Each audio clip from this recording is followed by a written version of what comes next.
এত আমাদের ভাই বোনেরা শহীদ হয়েছেন, আহত হয়েছেন, রক্ত দিয়েছেন। আমরা সকলেই ন্যায় বিচার পাব এবং যারা এই হত্যাকাণ্ডের সাথে জড়িত, আওয়ামী লীগ, পুলিশ সহ যারা জড়িত তারা বিচারের আওতায় আসবেন, তাদের শাস্তি হবে। ট্রাইব্যুনালে অনেক মামলা রয়েছে এবং সাধারণ কোর্টে আরও অনেক মামলা রয়েছে, গুমের মামলা রয়েছে। ফলে এই বিচারটাকে সার্বিকভাবে দেখতে হবে, কারণ আমরা যে সাধারণ কোর্টে যে মামলাগুলা, সেই মামলাগুলো সম্পর্কে কিন্তু আমরা তেমন ইতিবাচক কথা শুনতে পাচ্ছি না। শহীদ পরিবারদের সাথে যখন আমরা কথা বলি, অনেকে জামিন নিয়ে বের হয়ে যাওয়ার মতো ঘটনা ঘটতেছে বা সরকারের সেটা নিয়ে প্ল্যান কি, এই বিষয়ে আমরা আসলে জানতে পারতেছি না। ফলে সেই মামলাগুলো যাতে যথাযথ গুরুত্ব সহকারে দেখা হয়, এইটা আমাদের আবেদন থাকবে। একইভাবে এই মামলাকে শুধু যাতে একটা তো রাজনৈতিক দিক যে শেখ হাসিনাকে আমি বিচারের আওতায় আনতেছি, আওয়ামী লীগ এনে থাকে, একইভাবে পুলিশ সহ, মিলিটারি সহ অন্যান্য বাহিনীর যারা এই জুলাই গণঅভ্যুত্থান সহ গুমের ঘটনায় যুক্ত, তাদেরকেও যাতে বিচারের আওতায় আনা হয়। কোনো বাহিনীর দেখে যাতে কেউ পার পেয়ে না যায়, সেটা আমাদের কাছে কিন্তু স্পষ্ট থাকতে হবে। কারণ আমরা দেখেছি গুমের ঘটনায় অনেক অভিযোগ এসেছে। আমি নিজে অভিযোগ দিয়েছি, ডিজিএফআই যেসব অফিসাররা আমাকে তুলে নিয়ে গেছে বা হেনস্থা করা হয়েছে।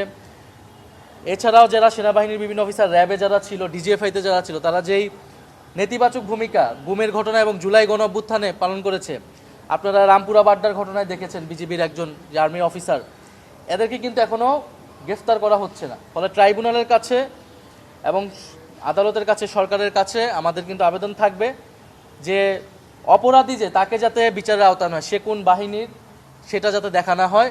আমরা যারাই জনগণের উপরে এই হত্যাকাণ্ড চালিয়েছে, গুম করেছে, নির্যাতন করেছে এবং সরকারকে ফ্যাসিবাদী হতে সহায়তা করেছে, ক্ষমতায় থাকতে সহায়তা করেছে, তাদের সকলকে দ্রুত সময়ের মধ্যেই গ্রেফতার করতে হবে এবং বিচার নিশ্চিত করতে হবে। 14ই জুলাই আমাদের প্রত্যাশা ছিল সেই সময় যে শেখ হাসিনা এসে হয়তো আন্দোলন পক্ষে কথা বলবে, কিন্তু আমরা দেখলাম যে আন্দোলনের বিপক্ষে মুক্তিযোদ্ধা কোটার পক্ষাবস্থানে এবং শিক্ষার্থীরা যারা আন্দোলনকার, তাদেরকে রাজাকারের বংশধর, রাজাকারের নাতিপুতি হিসেবে ট্যাগ দেওয়া হয়।